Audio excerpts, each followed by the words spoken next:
Thank you very much for being here. We're going to begin with a question from one of the members in our town hall. Each of you will have 2 minutes to respond to this question. Secretary Clinton, you won the coin toss, so you'll go first. Our first question comes from Patrice Brock. Patrice? Thank you and good evening. The last presidential debate could have been rated as MA, mature audiences, per TV parental guidelines. Knowing that educators assign viewing the presidential debates as students' homework, do you feel you are modeling appropriate and positive behavior for today's youth? Well, thank you. Are you a teacher? Yes, I think that that's a very good question because I've heard from lots of teachers and parents about some of their concerns about some of the things that are being said and done in this campaign.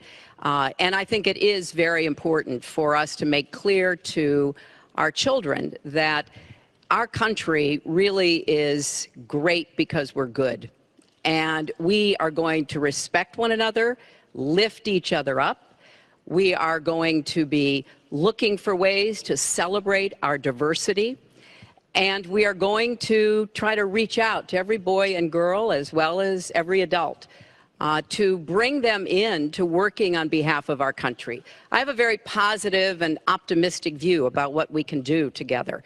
That's why the slogan of my campaign is Stronger Together.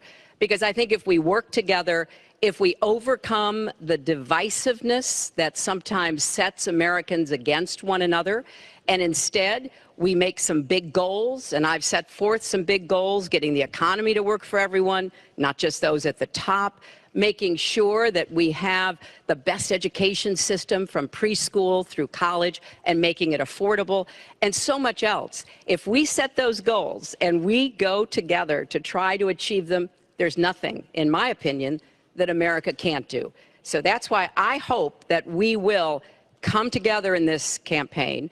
Obviously, I'm hoping to earn your vote.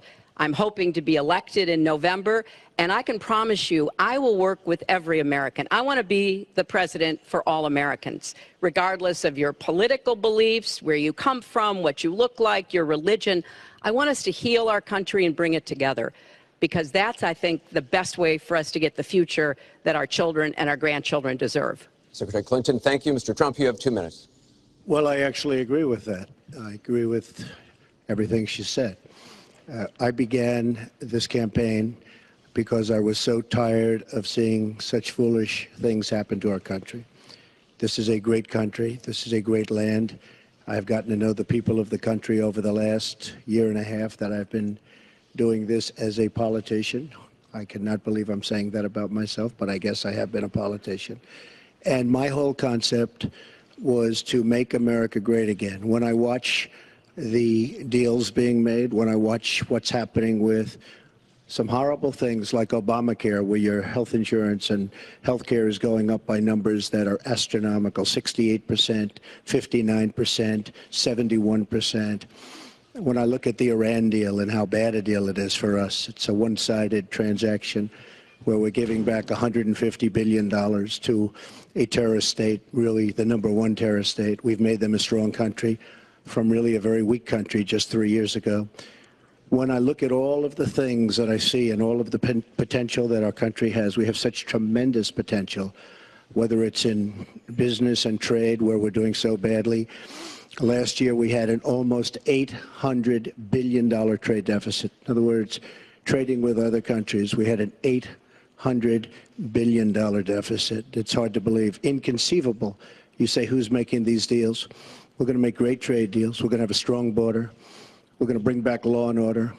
Just today, a policeman was shot, 2 killed, and this is happening on a weekly basis. We have to bring back respect to law enforcement. At the same time, we have to take care of people on all sides. We need justice.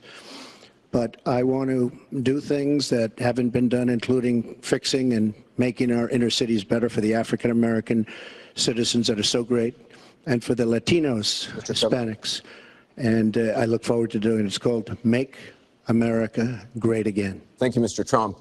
The question from Patrice was about, are you both modeling positive and appropriate behaviors for today's youth? We received a lot of questions online, Mr. Trump, about the tape that was released on Friday. As you can imagine, you called what you said locker room banter. You describe kissing women without consent, grabbing their genitals. That is sexual assault. You brag that you have sexually assaulted women. Do you understand that? No, I didn't say that at all. I don't think you understood what was said. This was locker room talk. I'm not proud of it. I apologize to my family. I apologize to the American people. Certainly, I'm not proud of it. But this is locker room talk. You know, when we have a world where you have ISIS chopping off heads, where you have, and frankly, drowning people in steel cages, where you have wars and horrible, horrible sights all over, where you have so many bad things happening. This is like medieval times. We haven't seen anything like this, the carnage all over the world. And they look and they see. Can you imagine the people that are frankly doing so well against us with ISIS? And they look at our country and they see what's going on. Yes, I'm very embarrassed by it. I hate it. But it's locker room talk, and it's one of those things. I will knock the hell out of ISIS. We're going to defeat ISIS. ISIS happened a number of years ago in a vacuum that was left because of bad judgment. And I will tell you, I will take care of ISIS. So, Mr. and Trump, we should get on to much more important things and much bigger things. Just for the record, though, are you saying that what you said on that bus 11 years ago, that you did not actually kiss women without consent or grope women without consent? I have great respect for women. Nobody has more respect for women than I do. So for the record, you're saying you never did that? I said things that, frankly, you hear these things are said. And I was embarrassed by it, but I have tremendous respect for women. Have you ever done those things? Women have respect for me. And I will tell you, no, I have not. And I will tell you that I'm going to make our country safe. We're going to have borders in our country, which we don't have now. People are pouring into our country, and they're coming in from the Middle East and other places. We're going to make America safe again. We're going to make America great again, but we're going to make America safe again. And we're going to make America wealthy again, because if you don't do that, it sounds harsh to say, but we have to build up the wealth of our nation. Right now, other nations are taking our jobs and they're taking our wealth. Thank you, Mr. And Trump. that's what I want to talk about. Secretary Clinton, do you want to respond? Well, like everyone else, I've spent a lot of time thinking over the last 48 hours about what we heard and saw. You know, with prior Republican nominees for president, I disagreed with them on politics, policies, principles, but I never questioned their fitness to serve. Donald Trump is different. I said starting back in June that he was not fit to be president and commander-in-chief. And many Republicans and independents have said the same thing. What we all saw and heard on Friday was Donald talking about women, what he thinks about women, what he does to women, and he has said that the video doesn't represent who he is, but I think it's clear to anyone who heard it that it represents exactly who he is, because we've seen this throughout the campaign. We have seen him insult women. We've seen him rate women on their appearance, ranking them from 1 to 10. We've seen him embarrass women on TV and on Twitter. We saw him after the first debate spend nearly a week denigrating a former Miss Universe in the harshest, most personal terms. So, yes, this is who Donald Trump is. But it's not only women, and it's not only this video that raises questions about his fitness to be our president, because he has also targeted immigrants, African Americans, Latinos, people with disabilities, POWs, Muslims, and so many others. So this is who Donald Trump is. And the question for us, the question our country must answer, is that this is not who we are. That's why, to go back to your question, I want to send a message, we all should, to every boy and girl, and indeed to the entire world, that America already is great, but we are great because we are good. And we will respect one another, and we will work with one another, and we will celebrate our diversity. These are very important values to me, because this is the America that I know and love. And I can pledge to you tonight that this is the America that I will serve if I'm so fortunate enough to become your president. And we want to get to some questions Well, am I from allowed to online. respond to that? I assume I am. Yes, you can respond to that. It's just words, folks. It's just words. Those words, I've been hearing them for many years. I heard them when they were running for the Senate in New York, where Hillary was going to bring back jobs to upstate New York, and she failed. I've heard them where Hillary is constantly talking about the inner cities of our country, which are a disaster, education-wise, job-wise, safety-wise, in every way possible. I'm going to help the African Americans. I'm going to help the Latinos, Hispanics.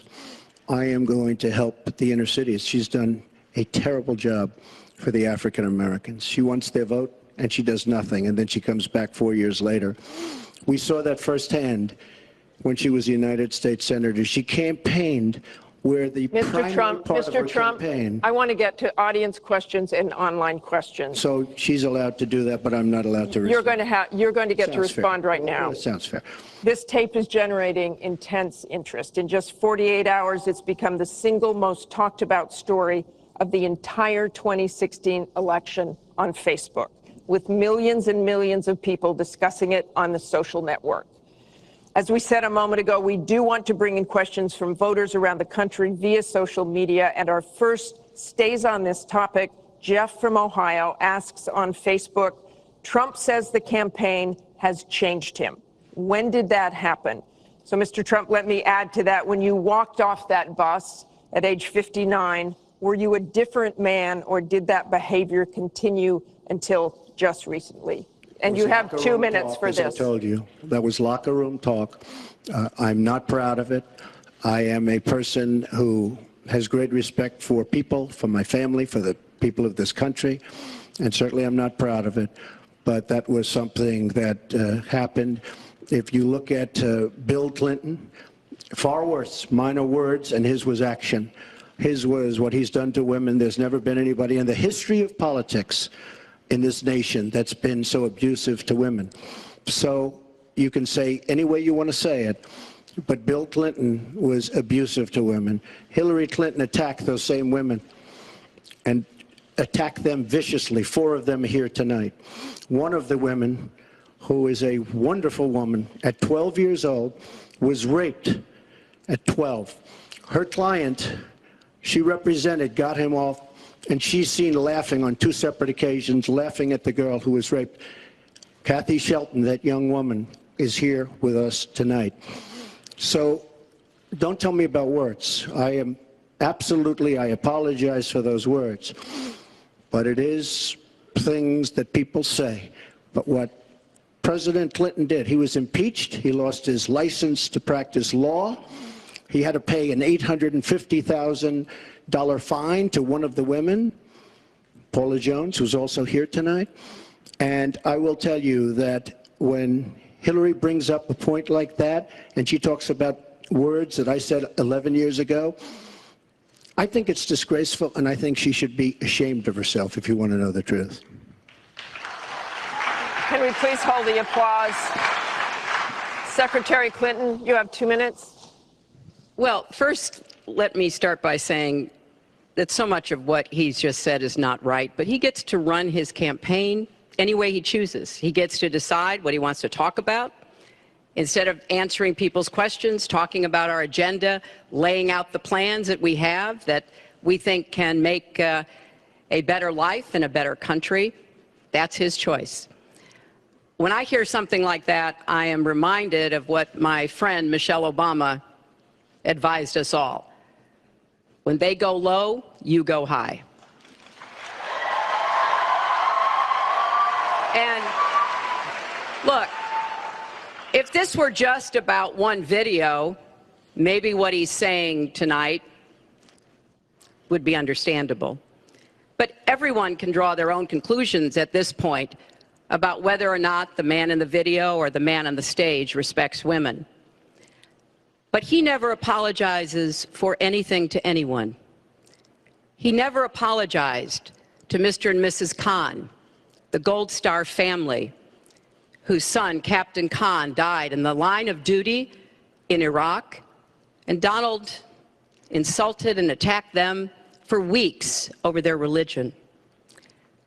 He never apologized to the distinguished federal judge who was born in Indiana.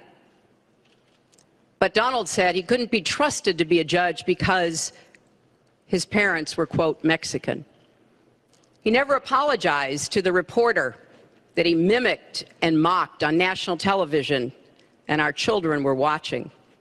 And he never apologized for the racist lie that President Obama was not born in the United States of America. He owes the president an apology. He owes our country an apology. And he needs to take responsibility for his actions and his words. Well, you owe the president an apology because, as you know very well, your campaign, Sidney Blumenthal, he's another real winner that you have. And he's the one that got this started along with your campaign manager. And they were on television just 2 weeks ago, she was saying exactly that. So you really owe him an apology. You're the one that sent the pictures around your campaign, sent the pictures around with President Obama in a certain garb. That was long before I was ever involved. So you actually owe an apology. And number two, Michelle Obama. I've gotten to see the commercials that they did on you. And I've gotten to see some of the most vicious commercials I've ever seen of Michelle Obama talking about you, Hillary. So you talk about friend, go back and take a look at those commercials. A race where you lost, fair and square, unlike the Bernie Sanders race where you won, but not fair and square, in my opinion. And all you have to do is take a look at WikiLeaks and just see what they said about Bernie Sanders and see what Deborah Wasserman Schultz had in mind, because Bernie Sanders, between superdelegates and Deborah Wasserman Schultz, he never had a chance. And I was so surprised to see him sign on with the devil. But when you talk about apology, I think the one that you should really be apologizing for, and the thing that you should be apologizing for, are the 33,000 emails that you deleted and that you acid washed.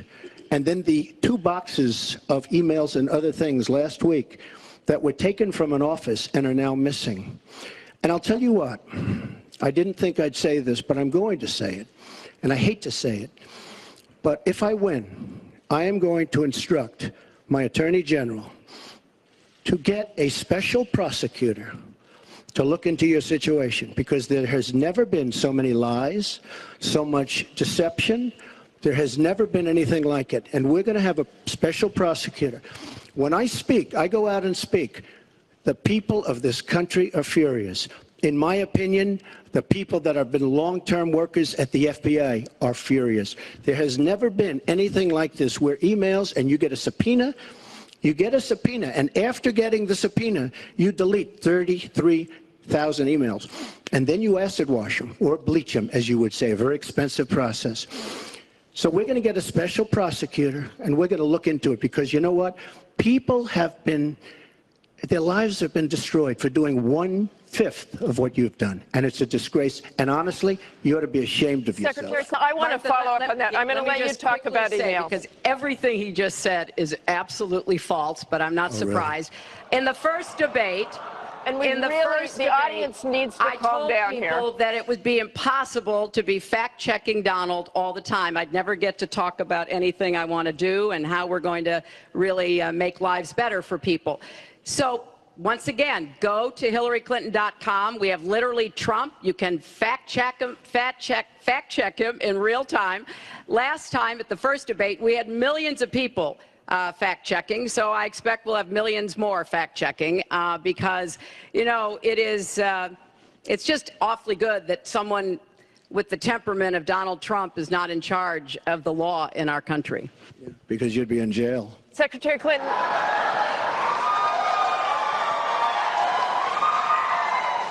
We want to remind the audience to please not talk out loud. Please do not applaud. You're just wasting time. And Secretary Clinton, I do want to follow up on emails. You've said your handling of your emails was a mistake. You disagreed with FBI Director James Comey, calling your handling of classified information, quote, extremely careless. The FBI said that there were 110 classified emails that were exchanged, 8 of which were top secret, and that it was possible hostile actors did gain access to those emails. You don't call that extremely careless? Well, Martha, first let me say, and I've said it before, but I'll repeat it because I want everyone to hear it, that was a mistake, and I take responsibility for using a personal email account. Obviously, if I were to do it over again, I would not. I'm not making any excuses. It was a mistake, and I am very sorry about that. But I think it's also important to point out where there are some misleading accusations from critics and others. After a year-long investigation, there is no evidence that anyone hacked the server I was using, and there is no evidence that anyone can point to at all, anyone who says otherwise has no basis, that any classified material ended up in the wrong hands. I take classified materials very seriously, and always have. When I was on the Senate Armed Services Committee, I was privy to a lot of classified material. Obviously, as Secretary of State, I had some of the most important secrets that we possess, such as going after bin Laden. So I am very committed to taking classified information seriously, and as I said, there is no evidence that any classified information ended up in the wrong hands. Okay, we're going to move on. And yet, she didn't know the letter C on a document, right? She didn't even know what that letter meant. You know, it's amazing. I'm watching Hillary go over facts, and she's going after fact after fact, and she's lying again because she said what she did with emails was fine. You think it was fine to delete 33,000 emails? I don't think so. She said the 33,000 emails had to do with her daughter's wedding, number one, and a yoga class. Well, maybe we'll give 3 or 4 or 5 or something. 33,000 emails deleted. And now she's saying there wasn't anything wrong. And more importantly, that was after getting a subpoena. That wasn't before. That was after. She got it from the United States Congress. And I'll be honest, I am so disappointed in congressmen, including Republicans, for allowing this to happen. Our Justice Department, where her husband goes onto the back of an airplane for 39 minutes, talks to the Attorney General days before a ruling is going to be made on her case. But for you to say that there was nothing wrong with you deleting 39,000 emails, again, you should be ashamed of yourself. What you did, and this is after getting a subpoena from the United States Congress. We have to move on. Secretary Clinton, you can respond, and then we got to move on. We want to give the audience a chance you'd be put here. in jail, let alone after getting a subpoena from the United States Secretary Congress. Clinton, you can respond. Then we have to move on to an audience question. Look, it's just not true, and so please you didn't delete them? Allow her to respond, please. Personal emails, not official. 33,000? Well, we turned over 35,000, so it was. What about the other 15,000? Please allow her to respond. She didn't talk while you talked. Yes, that's true. I didn't. Because you I have didn't nothing in to the say. first debate, and I'm going to try not to in this debate because I'd like to get to the questions that the people have brought here tonight to talk to us about. And get off this question. Okay, Donald, I know you're into big diversion tonight, anything to avoid talking about your campaign and the way it's exploding and the way Republicans are leaving you. But let's at least focus on some of the issues that people care about tonight. Let's get to their questions. We have a question here from Ken Karpowitz. He has a question about health care. Ken? I'd like to know, Anderson, why aren't you bringing up the emails? I'd like to know. Why aren't you We getting brought up to the bottom? emails. No, it hasn't. It hasn't. And it hasn't been finished at all. Ken Karpowitz has a question. It's nice to 1-on-3. Thank you. Affordable Care Act, known as Obamacare, it is not affordable. Premiums have gone up, deductibles have gone up, co-pays have gone up, prescriptions have gone up, and the coverage has gone down. What will you do to bring the costs down and make coverage better? That first one goes to Secretary Clinton because you started out the last one to the audience. If he wants to start, he can start. No, go ahead, Donald. No, I'm a gentleman, Hillary. Go ahead. Secretary Clinton? Well, I think Donald was about to say he's going to solve it by repealing it and getting rid of the Affordable Care Act. And I'm going to fix it because I agree with you. Premiums have gotten too high, co-pays, deductibles, prescription drug costs. And I've laid out a series of actions that we can take to try to get those costs down. But here's what I don't want people to forget. When we're talking about reining in the costs, which has to be the highest priority of the next president.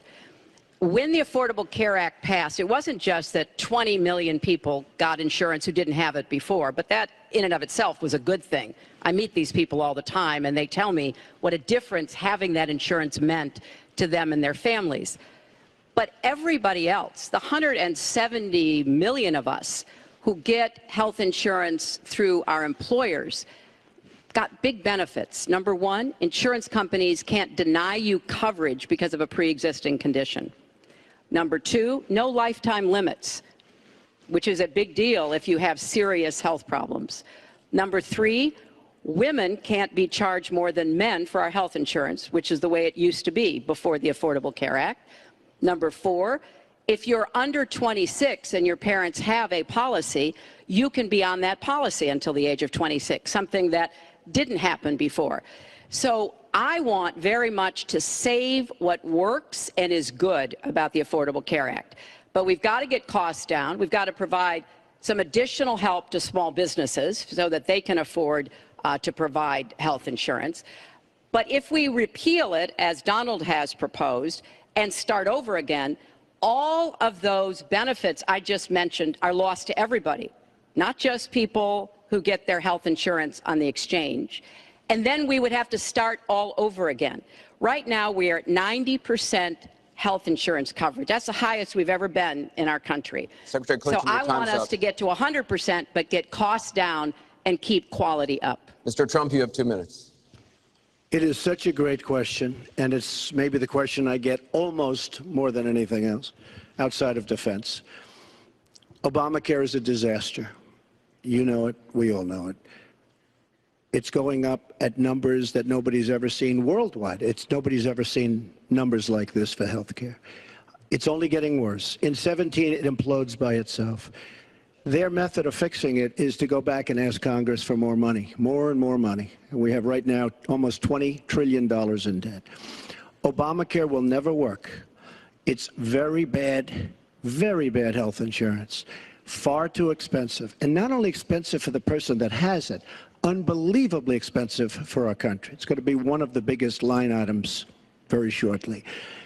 We have to repeal it and replace it with something absolutely much less expensive and something that works, where your plan can actually be tailored.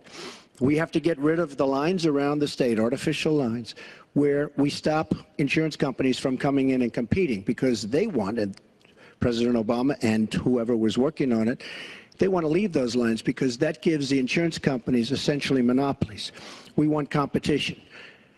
You will have the finest health care plan there is. She wants to go to a single-payer plan, which would be a disaster, somewhat similar to Canada. And if you ever notice, the Canadians, when they need a big operation, when something happens, they come into the United States in many cases because their system is so slow. It's catastrophic in certain ways. But she wants to go to single-payer, which means the government basically rules everything. Hillary Clinton has been after this for years. Obamacare was the first step. Obamacare is a total disaster. And not only are your rates going up by numbers that nobody's ever believed, but your deductibles are going up. So that unless you get hit by a truck, you're never going to be able to use it. Mr. Trump, it is a disastrous plan, and it has to be repealed and replaced. Secretary Clinton, let me follow up with you. Your husband called Obamacare, quote, the craziest thing in the world, saying that small business owners are getting killed as premiums double, coverage is cut in half. Was he mistaken, or was his mistake simply telling the truth? No, I mean, he clarified what he meant, and it's very clear. Look, we are in a situation in our country where if we were to start all over again, we might come up with a different system. But we have an employer-based system. That's where the vast majority of people get their health care. And the Affordable Care Act was meant to try to fill the gap between people who were too poor and couldn't put together any resources to afford health care, namely people on Medicaid. Obviously, Medicare, which is a single-payer system, which takes care of our elderly and does a great job doing it, by the way. And then all the people who were employed, but people who were working but didn't have the money to afford insurance and didn't have anybody, an employer or anybody else, to help them. That was the slot that the Obamacare approach was to take. And like I say, 20 million people now have health insurance.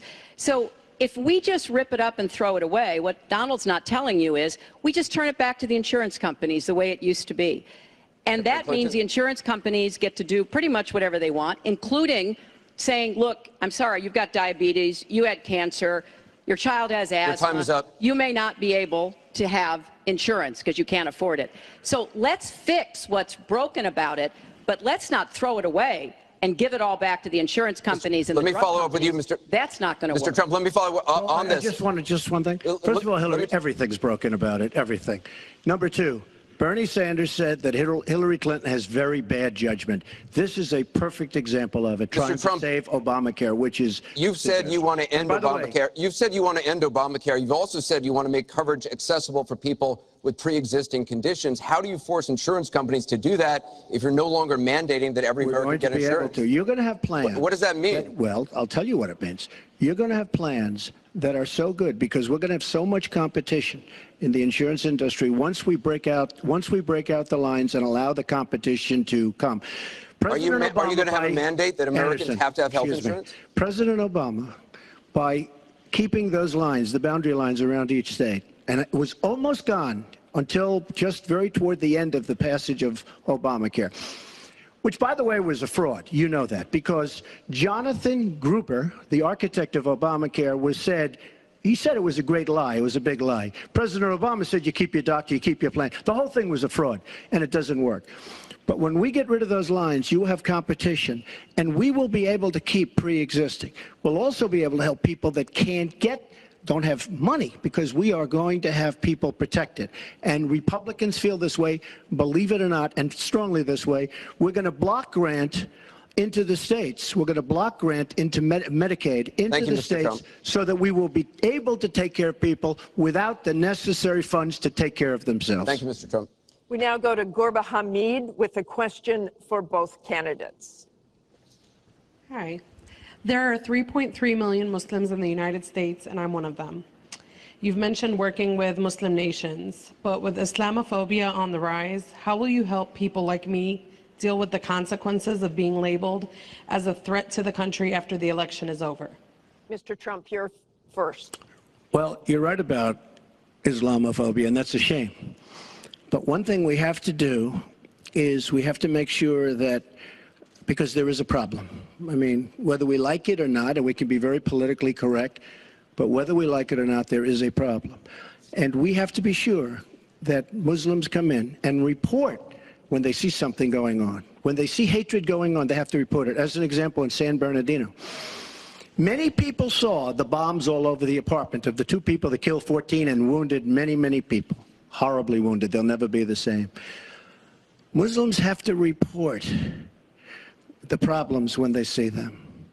And, you know, there's always a reason for everything. If they don't do that, it's a very difficult situation for our country. Because you look at Orlando, and you look at San Bernardino, and you look at the World Trade Center, go outside, you look at Paris, look at that horrible, these are radical Islamic terrorists. And she won't even mention the word, and nor will President Obama. He won't use the term radical Islamic terrorism. Now, to solve a problem, you have to be able to state what the problem is, or at least say the name. She won't say the name, and President Obama won't say the name, but the name is there. It's radical Islamic terror. And before you solve it, you have to say the name. Secretary Clinton.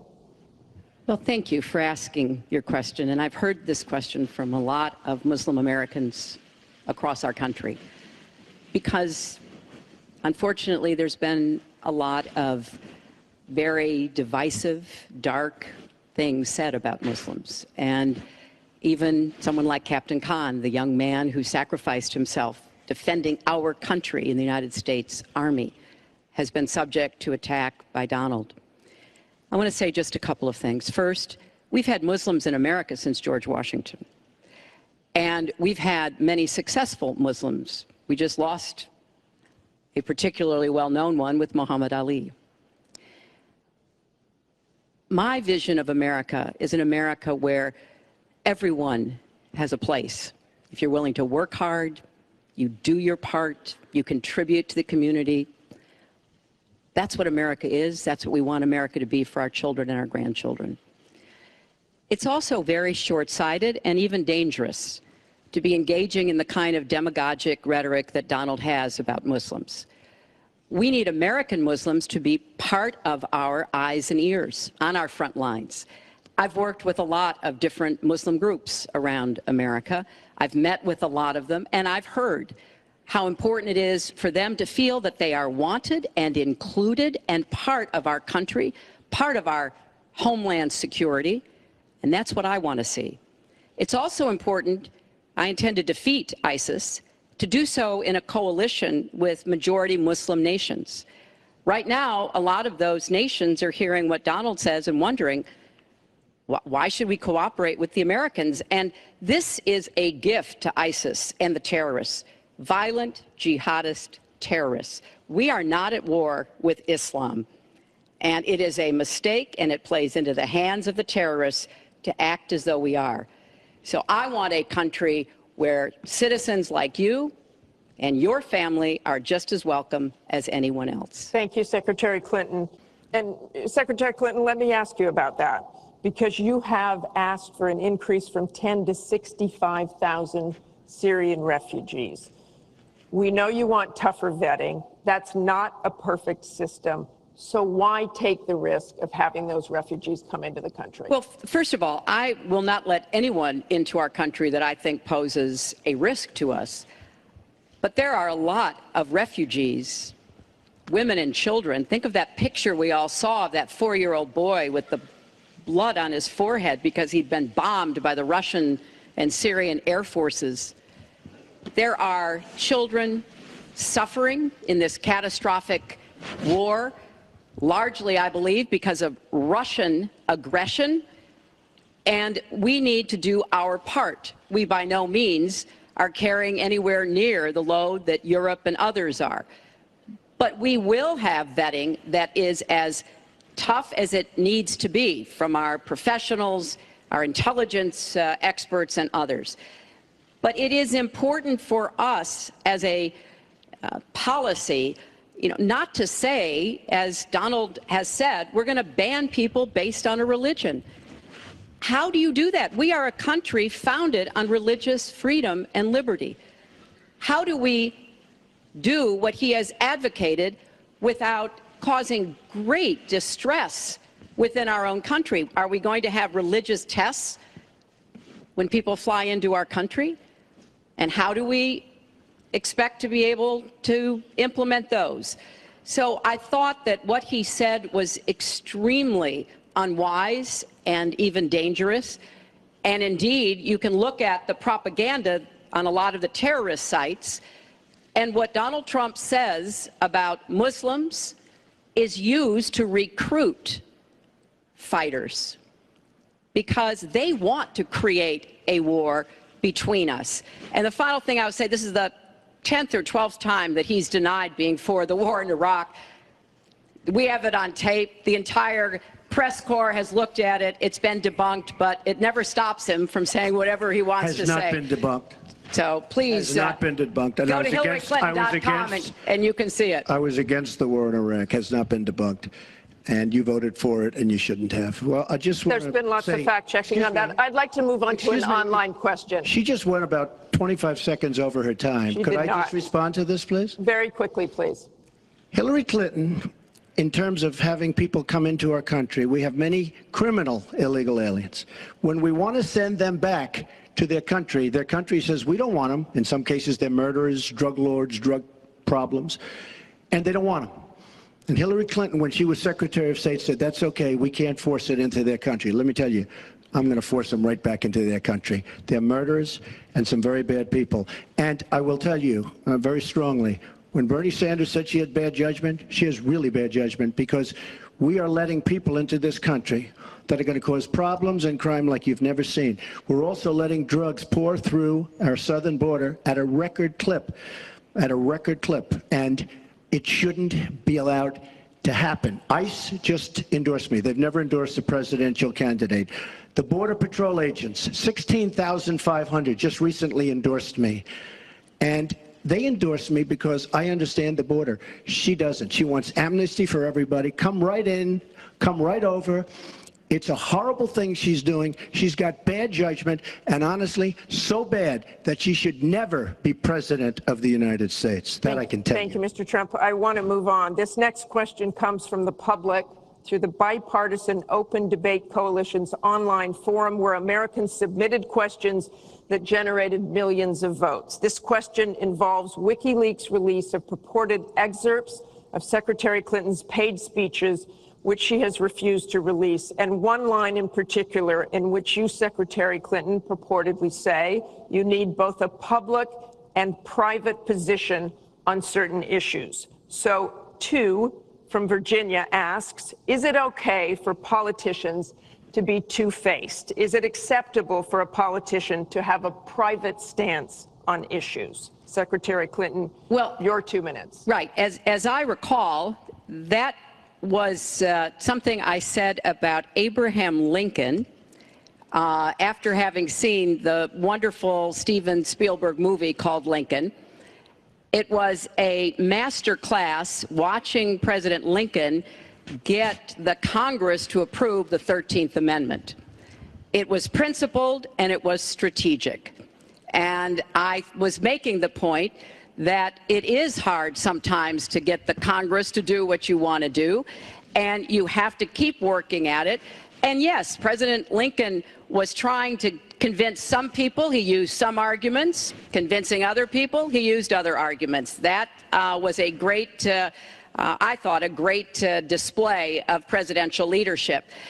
But, you know, let's talk about what's really going on here, Martha, because our intelligence community just came out and said in the last few days that the Kremlin, meaning Putin and the Russian government, are directing the attacks, the hacking on American accounts to influence our election.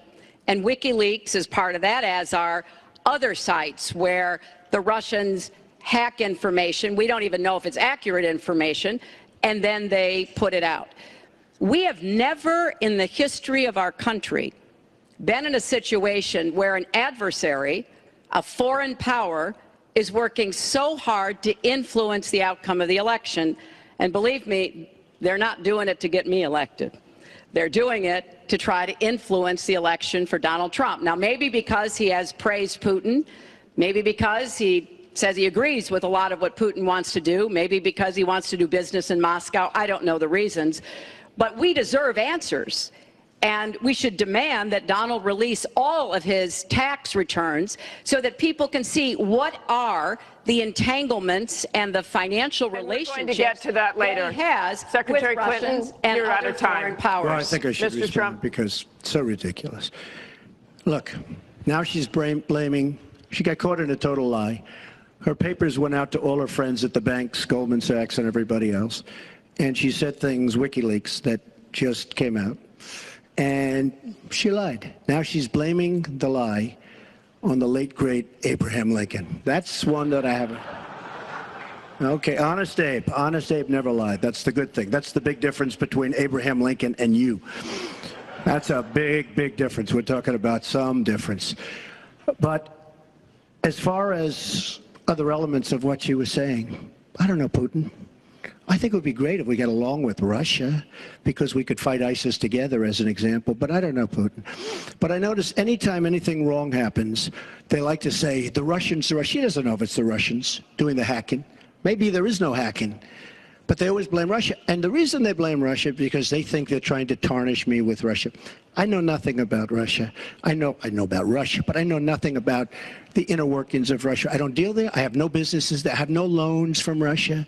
I have a very, very great balance sheet, so great that when I did the old post office on Pennsylvania Avenue, the United States government, because of my balance sheet, which they actually know very well, chose me to do the old post office between the White House and Congress, chose me to do the old post office. One of the primary things, in fact, perhaps the primary thing, was balance sheet.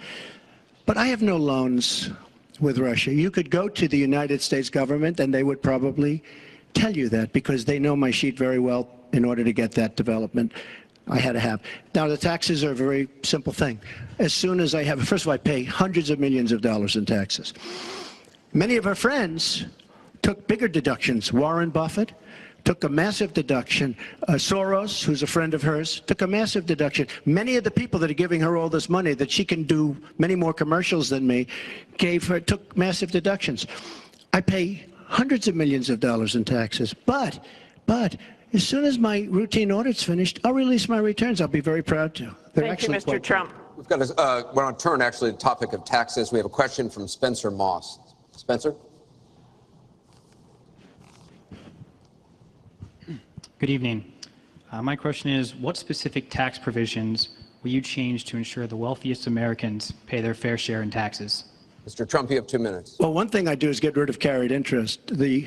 One of the greatest provisions for people like me, to be honest with you. I give up a lot when I run because I knock out the tax code. And she could have done this years ago, by the way. She was a United States Senator. She complains that Donald Trump took advantage of the tax code. Well, why didn't she change it? Why didn't you change it when you were a senator? The reason you didn't is that all your friends take the same advantage that I do. And I do. You have provisions in the tax code that, frankly, we could change. But you wouldn't change it because all of these people give you the money so you can take negative ads on Donald Trump. And I say that about a lot of things. You know, I've heard Hillary complaining about so many different things over the years. Oh, we should have done this. But she's been there for 30 years. She's been doing this stuff. She never changed, and she never will change. She never will change. We're getting rid of carried interest provisions. I'm lowering taxes, actually, because I think it's so important for corporations, because we have corporations leaving, massive corporations and little ones. Little ones can't form. We're getting rid of regulations, which goes hand in hand with the lowering of the taxes. But we're bringing the tax rate down from 35% to 15%. We're cutting taxes for the middle class, and I will tell you, we are cutting them big league for the middle class. And I will tell you, Hillary Clinton is raising your taxes, folks. You can look at me. She's raising your taxes really high. And what that's going to do is a disaster for the country. But she is raising your taxes, and I'm lowering your taxes. That in itself is a big difference. We are going to be thriving again. We have no growth in this country. There's no growth. If China has a GDP of 7%, it's like a national catastrophe. We're down at 1%. And that's like no growth. And we're going lower, in my opinion. And a lot of it has to do with the fact that our taxes are so high, just about the highest in the world. And I'm bringing them down to one of the lower in the world. And I think it's so important, one of the most important things we can do. But she is raising everybody's taxes massively. Secretary Clinton, you have 2 minutes. The question was, what specific tax provisions will you change to ensure the wealthiest Americans pay their fair share of taxes?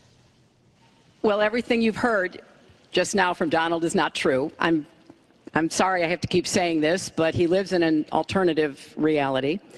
And it is sort of amusing to hear somebody who hasn't paid federal income taxes in maybe 20 years talking about what he's going to do. But I'll tell you what he's going to do. His plan will give the wealthy and corporations the biggest tax cuts they've ever had, more than the Bush tax cuts by at least a factor of 2. Donald always takes care of Donald and people like Donald, and this would be a massive gift. And indeed, the way that he talks about his tax cuts would end up raising taxes on middle-class families, millions of middle-class families. Now, here's what I want to do.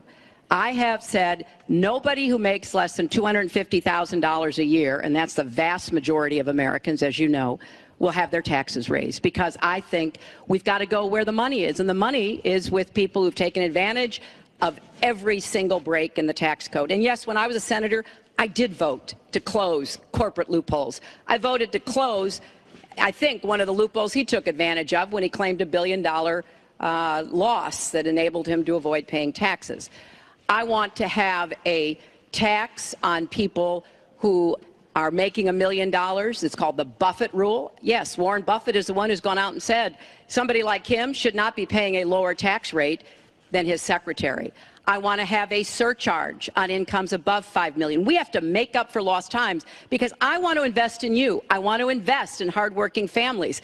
And I think it's been unfortunate, but it's happened, that since the Great Recession, the gains have all gone to the top. And we need to reverse that. People like Donald who paid zero in taxes, zero for our vets, zero for our military, zero for health and education. That is wrong. Thank you, and we're Secretary. going to make sure that nobody, no corporation and no individual can get away without paying his fair share to support our country. Mr. Trump, I want to give you the chance to respond. I just want to tell our viewers what she's referring to. In the last month, taxes were the #1 issue on Facebook for the first time in the campaign. The New York Times published 3 pages of your 1995 tax returns. They show you claimed a $916 million loss, which means you could have avoided paying personal federal income taxes for years. You've said you pay state taxes, employee taxes, real estate taxes, property taxes. You have not answered, though, a simple question. Did you use that $916 million loss to avoid paying personal federal income taxes for years? Of course I do. Of course I do. And so do all of her donors, or most of her donors. I know many of her donors. Her donors took massive tax write-offs. So have a you lot of my, paid personal federal income taxes? A lot of my write-off was depreciation and other things that Hillary, as a senator, allowed. And she'll always allow it because the people that give her all this money, they want it. That's why. See, I understand the tax code better than anybody that's ever run for president. Hillary Clinton, and it's extremely complex, Hillary Clinton has friends that want all of these provisions, including they want the carried interest provision, which is very important to Wall Street people, but they really want the carried interest provision, which I believe Hillary's leaving. It's very interesting why she's leaving carried interest. But I will tell you that, number one, I pay tremendous numbers of taxes. I absolutely used it, and so did Warren Buffett, and so did George Soros, and so did many of the other people that Hillary is getting money from. Now, I won't mention their names because they're rich, but they're not famous, so we won't make them famous. Okay? Can you say how many years you have avoided paying personal federal income taxes? No, but I pay tax, and I pay federal tax, too. But I have a write-off. A lot of it's depreciation, which is a wonderful charge. I love depreciation. You know, she's given it to us. Hey, if she had a problem, for 30 years she's been doing this, Anderson. I say it all the time. She talks about health care. Why didn't she do something about it? She talks about taxes. Why didn't she do something about it? She doesn't do anything about anything other than talk. With her, it's all talk and no action. In the past, and again, Bernie Sanders, it's really bad judgment. She has made bad judgment not only on taxes, she's made bad judgments on Libya, on Syria, on Iraq. I mean, her and Obama, whether you like it or not, the way they got out of Iraq, the vacuum they've left, that's why ISIS formed in the first place. They started from that little area, and now they're in 32 different nations, Hillary. Congratulations. Great job. I want you to be able to respond, Secretary Clinton. Well, here we go again. I've been in favor of getting rid of carried interest for years, starting when I was a senator from New York. But that's not the point here. Why didn't you do it? Why didn't you do it? Allow her to respond. Because I was a senator with a Republican president. Oh, really? I will be the president. You could have done it. If you were an effective, senator, you could have done it. If you were an effective senator, you could have done it. But you were not an effective. Please allow her to respond. She didn't interrupt you. You know, under our Constitution, presidents have something called veto power. Look, he has now said repeatedly, 30 years this and 30 years that. So let me talk about my 30 years in public service. I'm very glad to do so. 8 million kids every year have health insurance because when I was First Lady, I worked with Democrats and Republicans to create the Children's Health Insurance Program. Hundreds of thousands of kids now have a chance to be adopted because I worked to change our adoption and foster care system. After 9/11, I went to work with Republican mayor, governor, and president to rebuild New York and to get health care for our first responders who were suffering because they had run toward danger and gotten sickened by it. Hundreds of thousands of National Guard and Reserve members have health care because of work that I did. And children have safer medicines because I was able to pass a law that required the dosing to be more carefully done. When I was Secretary of State, I went around the world advocating for our country, but also advocating for women's rights, to make sure that women had a decent chance to have a better life, and negotiated a treaty with Russia to lower nuclear weapons. 400 pieces of legislation have my name on it as a sponsor or co-sponsor when I was a senator for 8 years. I worked very hard and was very proud to be reelected in New York by an even bigger margin than I had been elected the first time. And as president, I will take that work, that bipartisan work, that finding common ground, because you have to be able to get along with people to get things done in Washington. Thank you, Secretary. And I've proven that I can. And for 30 years, I've produced results for people. Thank you, Secretary. We're going to move on to Syria. Both of you have mentioned that. She said a lot of things. I think we should we be can, allowed no, to maybe Mr. Trump, we're going to go on. This is about the audience. Disaster as a senator. Mr. Trump, we're going to move on. The heartbreaking video of a 5-year-old Syrian boy named Amran sitting in an ambulance after being pulled from the rubble after an airstrike in Aleppo focused the world's attention on the horrors of the war in Syria, with 136 million views on Facebook alone. But there are much worse images coming out of Aleppo every day now, where in the past few weeks alone, 400 people have been killed, at least 100 of them children. Just days ago, the State Department called for a war crimes investigation of the Syrian regime of Bashar al-Assad and its ally, Russia, for their bombardment of Aleppo. So this next question comes from social media through Facebook. Diane from Pennsylvania asks, if you were president, what would you do about Syria and the humanitarian crisis in Aleppo? Isn't it a lot like the Holocaust when the U.S. waited too long before we helped? Secretary Clinton, we will begin with your 2 minutes. Well, the situation in Syria is catastrophic.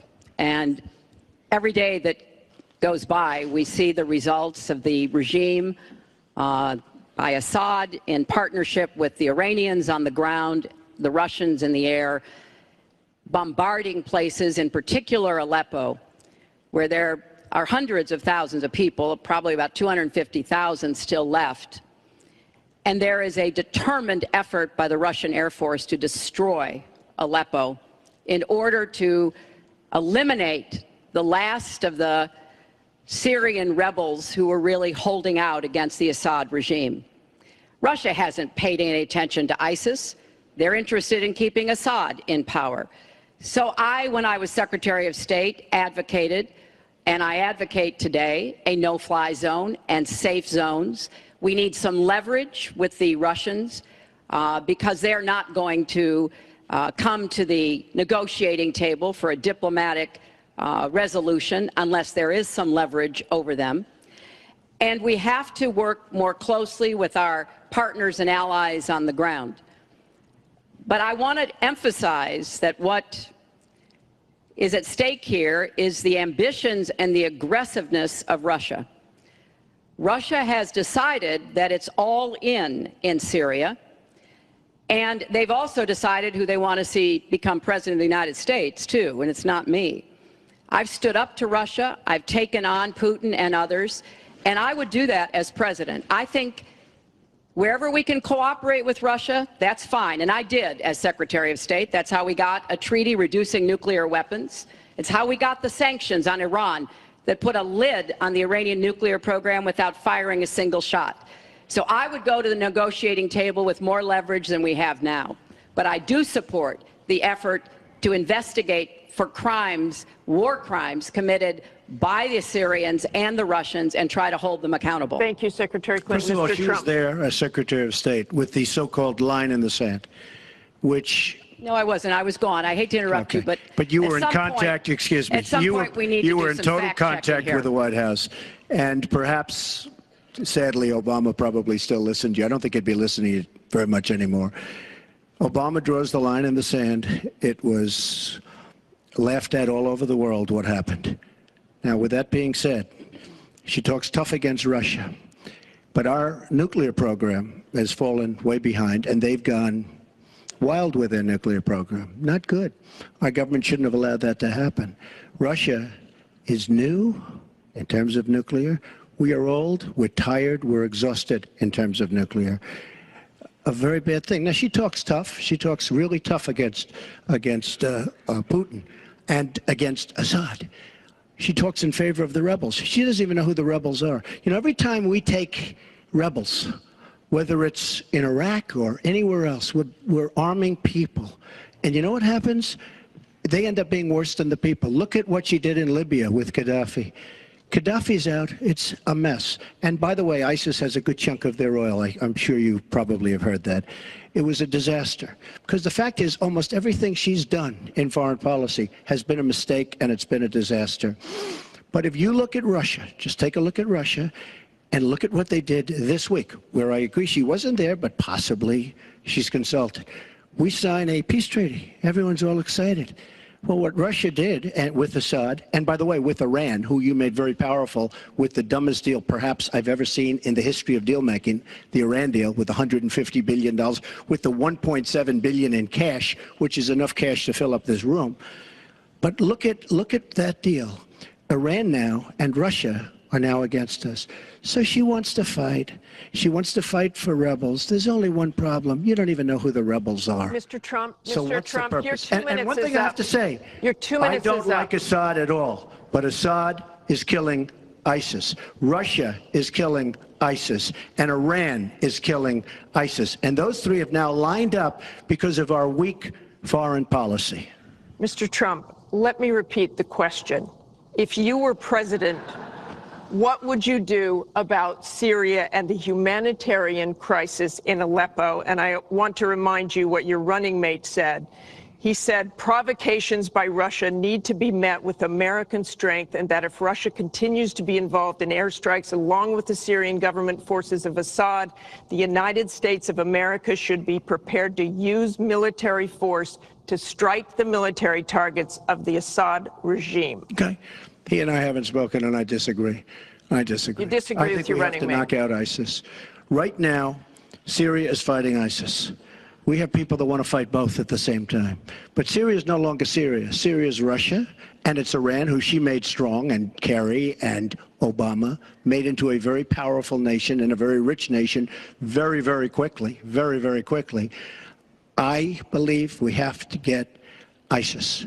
We have to worry about ISIS before we can get too much more involved. She had a chance to do something with Syria. They had a chance, and that was the line. What do you think And will she happen if Aleppo falls? I think Aleppo is a disaster humanitarian-wise. What do you think will happen if it falls? I think that it basically has fallen, okay? It basically has fallen. Let me tell you something. You take a look at Mosul. The biggest problem I have with the stupidity of our foreign policy. We have Mosul. They think a lot of the ISIS leaders are in Mosul. So we have announcements coming out of Washington and coming out of Iraq. We will be attacking Mosul in 3 weeks or 4 weeks. Well, all of these bad leaders from ISIS are leaving Mosul. Why can't they do it quietly? Why can't they do the attack, make it a sneak attack, and after the attack is made, inform the American public that we've knocked out the leaders, we've had a tremendous success. People leave. Why do they have to say we're going to be attacking Mosul within the next 4 to 6 weeks, which is what they're saying? How stupid is our country? There are sometimes reasons the military does that. Psychological I can't warfare. think of any. I can't think of any. It and I'm might pretty good be to at it. help We have get General civilians Flynn, out. And we have, look, I have 200 generals and admirals who endorse me. I have 21 Congressional Medal of Honor recipients who endorse me. We talk about it all the time. They understand. Why can't they do something secretively where they go in and they knock out the leadership? Why would these people stay there? I've been reading now for weeks. Tell me what your strategy is. For weeks about Mosul, that it's the harbor of where, between Raqqa and Mosul. This is where they think the ISIS leaders are. Why would they be staying? They're not staying there anymore. They're gone.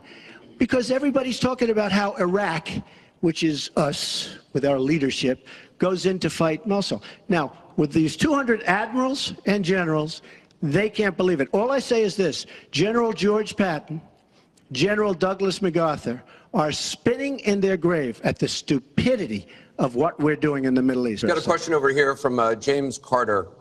Mr. Carter?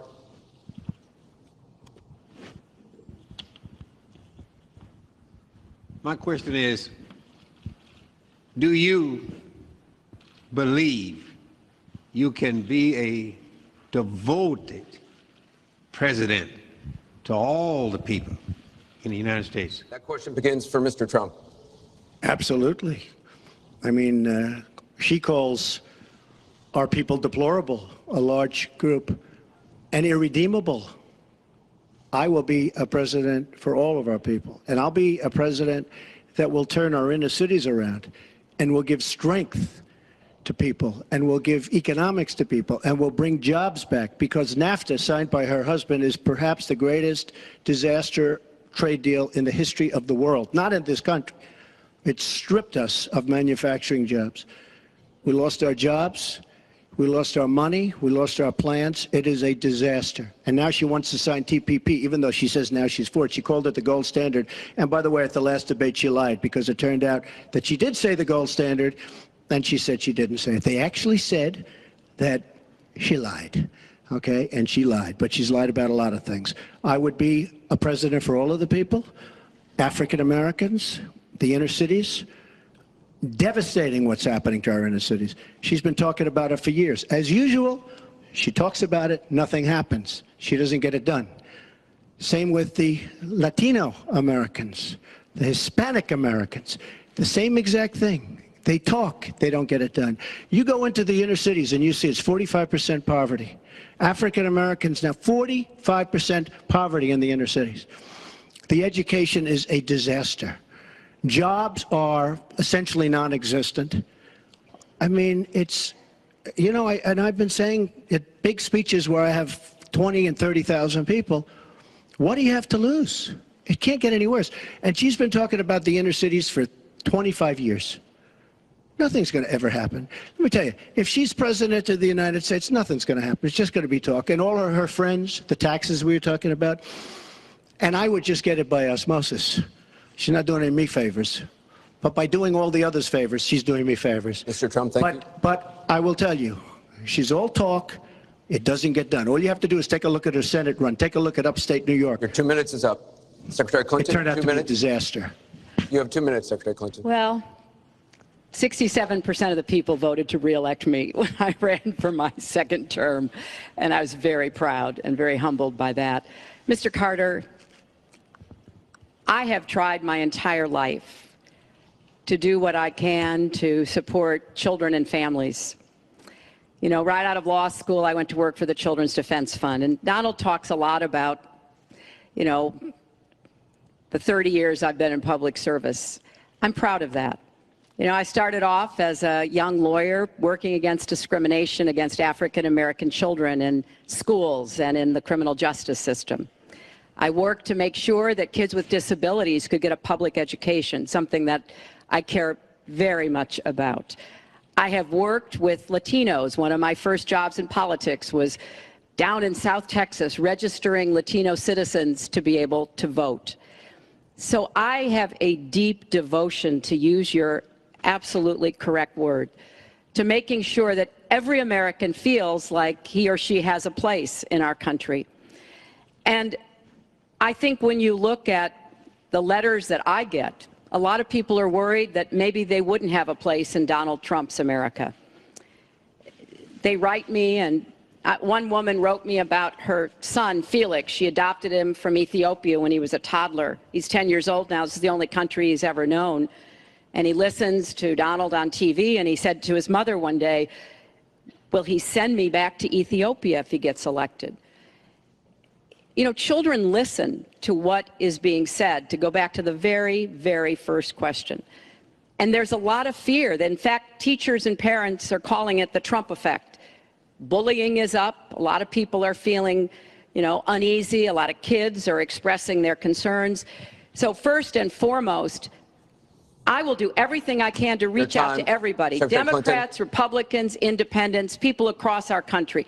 If you don't vote for me, I still want to be your president. Your I 2 want to minutes be is the up. best president I can be for every American. Secretary Clinton, your 2 minutes is up. I want to follow up on something that Donald Trump actually said to you, a comment you made last month. You said that half of Donald Trump's supporters are, quote, deplorables, racist, sexist, homophobic, xenophobic, Islamophobic. You later said you regretted saying half. You didn't express regret for using the term deplorables. To Mr. Carter's question, how can you unite a country if you've written off tens of millions of Americans? Well, within hours, I said that I was sorry about the way I talked about that, because my argument is not with his supporters. It's with him and with the hateful and divisive campaign that he has run, and the inciting of violence at his rallies, and the very brutal kinds of comments about not just women, but all Americans, all kinds of Americans. And what he has said about African Americans and Latinos, about Muslims, about POWs, about immigrants, about people with disabilities, he's never apologized for. And so I do think that a lot of the tone and tenor that he has said, I'm proud of the campaign that Bernie Sanders and I ran.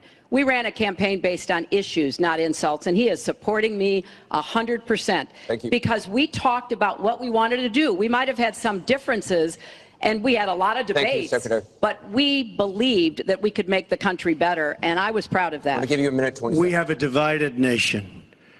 We have a very divided nation. You look at Charlotte, you look at Baltimore, you look at the violence that's taking place in the inner cities, Chicago. You take a look at Washington, D.C. We have an increase in murder within our cities, the biggest in 45 years. We have a divided nation because people like her, and believe me, she has tremendous hate in her heart. And when she said deplorables, she meant it. And when she said irredeemable, they're irredeemable. You didn't mention that. But when she said they're irredeemable, to me, that might have been even worse. She said some of them are irredeemable. She's got tremendous hatred. And this country cannot take another 4 years of Barack Obama. And that's what you're getting with her. Mr. Trump, let me follow up with you. In 2008, you wrote in one of your books that the most important characteristic of a good leader is discipline. You said if a leader doesn't have it, quote, he or she won't be one for very long. In the days after the first debate, you sent out a series of tweets from 3 a.m. to 5 a.m., including one that told people to check out a sex tape. Is that the discipline of a good leader? No, it wasn't check out a sex tape. It was just take a look at the person that she built up to be this wonderful Girl Scout, who was no Girl Scout. By the way, just so you understand, when she said 3 o'clock in the morning, take a look at Benghazi. She said, who's going to answer the call at 3 o'clock in the morning? Guess what? She didn't answer because when Ambassador Stevens... The question is that the discipline of a good leader? 600 times. Well, she said she was awake at 3 o'clock in the morning. And she also sent a tweet out at 3 o'clock in the morning, but I won't even mention that. But she said she'll be awake. Who's going to... The famous thing, we're going to answer our call at 3 o'clock in the morning. Guess what happened? Ambassador Stevens sent 600 requests for help. And the only one she talked to was Sidney Blumenthal, who's her friend and not a good guy, by the way. So, you know, she shouldn't be talking about that. Now, tweeting happens to be a modern-day form of communication. I mean, you can like it or not like it. I have, between Facebook and Twitter, I have almost 25 million people. It's a very effective way of communication. So you can put it down, but it is a very effective form of communication. I'm not unproud of it, to be honest with you. Secretary Clinton, does Mr. Trump have the discipline to be a good leader? No. I'm shocked to hear that. Well, it's not only my opinion, it's the opinion of many others, national security experts, Republicans, former Republican members of Congress. But it's in part because those of us who have had the great privilege of seeing this job up close and know how difficult it is, and it's not just because I watched my husband take a $300 billion deficit and turn it into a $200 billion surplus, and 23 million new jobs were created, and incomes went up for everybody. Everybody. African-American incomes went up 33%. And it's not just because I worked with George W. Bush after 9/11. And I was very proud that when I told him what the city needed, what we needed to recover, he said, you've got it, and he never wavered. He stuck with me. And I have worked, and I admire President Obama. He inherited the worst financial crisis since the Great Depression. That was a terrible time for our country. We have to move along. 9 million people Secretary lost their Clinton, jobs, 5 million homes were lost, Secretary and Clinton, we're $13 moving trillion in family wealth was wiped out. We are back on the right track.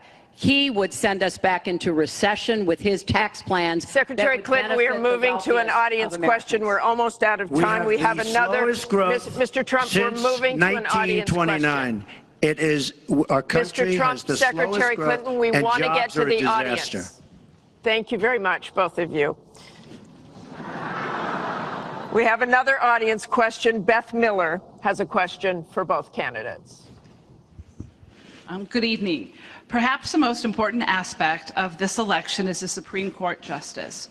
What would you prioritize as the most important aspect of selecting a Supreme Court justice?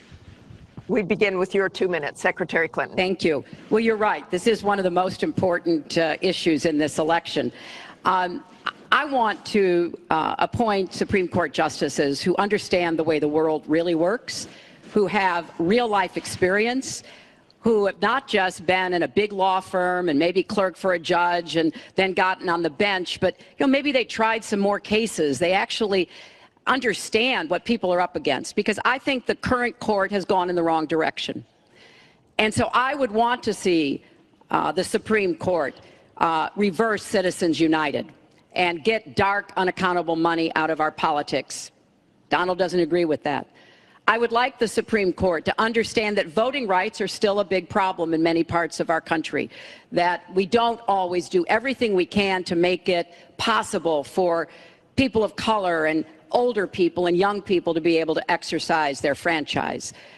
I want a Supreme Court that will stick with Roe v. Wade and a woman's right to choose, and I want a Supreme Court that will stick with marriage equality. Now, Donald has put forth the names of some people that he would consider, and among the ones that he has suggested are people who would reverse Roe v. Wade and reverse marriage equality. I think that would be a terrible mistake and would take us backwards. I want a Supreme Court that doesn't always side with corporate interests. I want a Supreme Court that understands because you're wealthy and you can give more money to something doesn't mean you have any more rights or should have any more rights than anybody else. So I have very clear views about what I want to see to kind of change the balance on the Supreme Court. And I regret deeply that the Senate has not done its job, and they have not permitted a vote on the person that President Obama, a highly qualified person, they've not given him a vote to be able to have the full complement of 9 Supreme Court justices. I think that was a dereliction of duty. I hope that they will see their way to doing it, but if I am so fortunate enough as to be president, I will immediately move to make sure that we fill that. We have 9 Thank justices you, Secretary and they get to work on behalf of our people. Thank you. You're out of time, Mr. Trump. Justice Scalia, great judge, died recently, and we have a vacancy. I am looking to appoint judges very much in the mold of Justice Scalia. I'm looking for judges, and I've actually picked 20 of them so that people would see, highly respected, highly thought of, and actually very beautifully reviewed by just about everybody, but people that will respect the Constitution of the United States. And I think that this is so important. Also, the Second Amendment, which is totally under siege by people like Hillary Clinton. They'll respect the Second Amendment and what it stands for, what it represents. So important to me. Now, Hillary mentioned something about contributions, just so you understand. So I will have in my race more than $100 million put in of my money, meaning I'm not taking all of this big money from all of these different corporations like she's doing. What I ask is this. So I'm putting in more than, by the time it's finished, I'll have more than $100 million invested. Pretty much self-funding mine. We're raising money for the Republican Party, and we're doing tremendously on the small donation, $61 average or so. I asked Hillary, why doesn't she make $250 million by being in office? She used the power of her office to make a lot of money. Why isn't she funding, not for $100 million, but why don't you put 10 or 20 or 25 or $30 million into your own campaign? It's $30 million less for special interests that will tell you exactly what to do. And it would really, I think, be a nice sign to the American public. Why aren't you putting some money in? You have a lot of it. You've made a lot of it because of the fact that you've been in office. You made a lot of it while you were Secretary of State, actually. So why aren't you putting money into your own campaign? I'm just curious. Well, thank you very much. Thank you. We're going to get on to one more question. The question was about the Supreme Court, and I just want to quickly say, very quickly, I respect the Second Amendment. But I believe there should be comprehensive background checks, and we should close the gun show loophole and close the online loophole. We have one more question, Mrs. Clinton, as we possibly can. We have one more question from Ken Bone about energy policy. Ken? What steps will your energy policy take to meet our energy needs, while at the same time remaining environmentally friendly and minimizing job loss for fossil power plant workers? Mr. Trump, 2 minutes. Absolutely. I think it's such a great question because energy is under siege by the Obama administration, under absolute siege. The EPA, Environmental Protection Agency, is killing these energy companies. And foreign companies are now coming in, buying so many of our different plants, and then rejiggering the plant so that they can take care of their oil. We are killing, absolutely killing, our energy business in this country. Now, I'm all for alternative forms of energy, including wind, including solar, etc. But we need much more than wind and solar. And you look at our miners. Hillary Clinton wants to put all the miners out of business. There is a thing called clean coal. Coal will last for 1,000 years in this country. Now we have natural gas and so many other things because of technology. We have we have found over the last 7 years, we have found tremendous wealth right under our feet. So good, especially when you have 20 trillion in debt.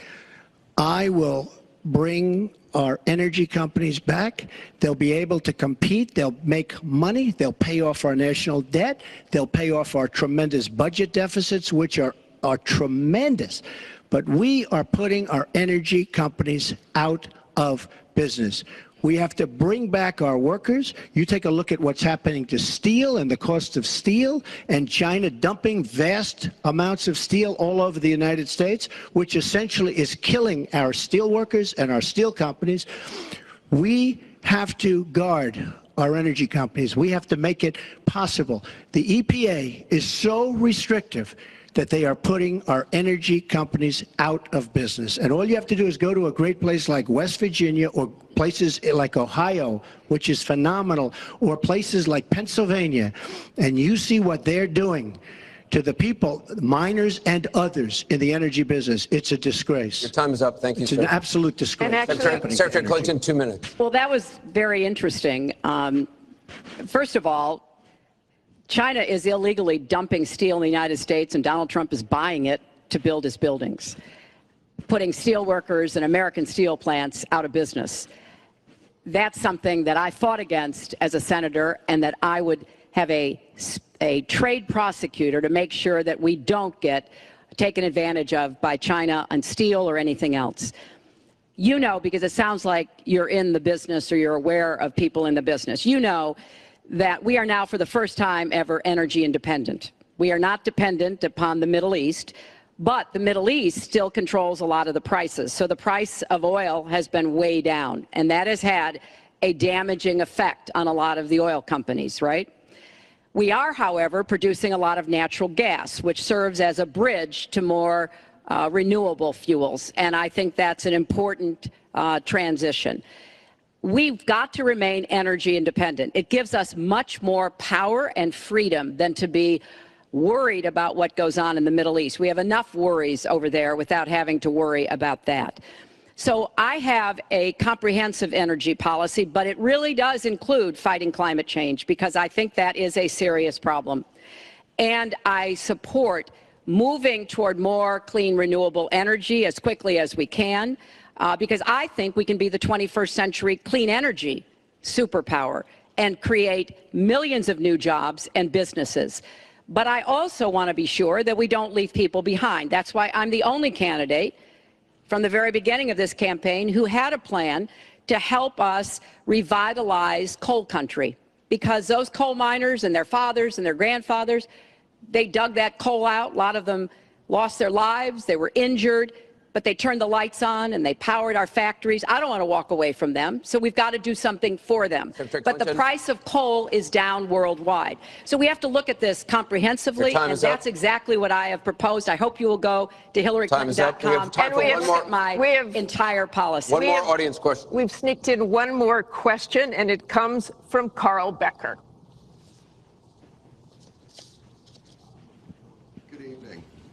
My question to both of you is, regardless of the current rhetoric, would either of you name one positive thing that you respect in one another?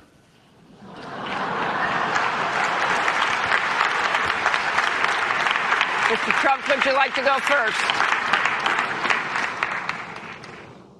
Well, I certainly will, because I think that's a very fair and important question. Look, I respect his children. His children are incredibly able and devoted, and I think that says a lot about Donald. I don't agree with nearly anything else he says or does, but I do respect that. And I think that is something that as a mother and a grandmother is very important to me. So I believe that this election has become in part so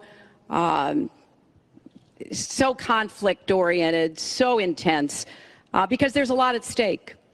This is not an ordinary time, and this is not an ordinary election. We are going to be choosing a president who will set policy for not just 4 or 8 years, but because of some of the important decisions we have to make here at home and around the world, from the Supreme Court to energy and so much else. And so there is a lot at stake. It's one of the most consequential elections that we've had. And that's why I've tried to put forth specific policies and plans, trying to get it off of the personal and put it on to what it is I want to do as president. And that's why I hope people will check on that for themselves so that they can see that, yes, I've spent 30 years, actually maybe a little more, working to help kids and families, and I want to take all that experience to the White House and do that every single day. Mr. Trump. Well, I consider her statement about my children to be a very nice compliment. I don't know if it was meant to be a compliment, but it is a great. I'm very proud of my children. And they've done a wonderful job, and they've been wonderful, wonderful kids. So I consider that a compliment. I will say this about Hillary. She doesn't quit. She doesn't give up. I respect that. I tell it like it is. She's a fighter. I disagree with much of what she's fighting for. I do disagree with her judgment in many cases. But she does fight hard, and she doesn't quit, and she doesn't give up. And I consider that to be a very good trait. Thanks to both of you.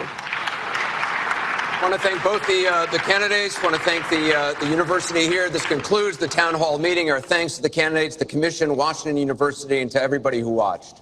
Please tune in on October 19th for the final presidential debate that will take place at the University of Nevada, Las Vegas. Good night, everyone.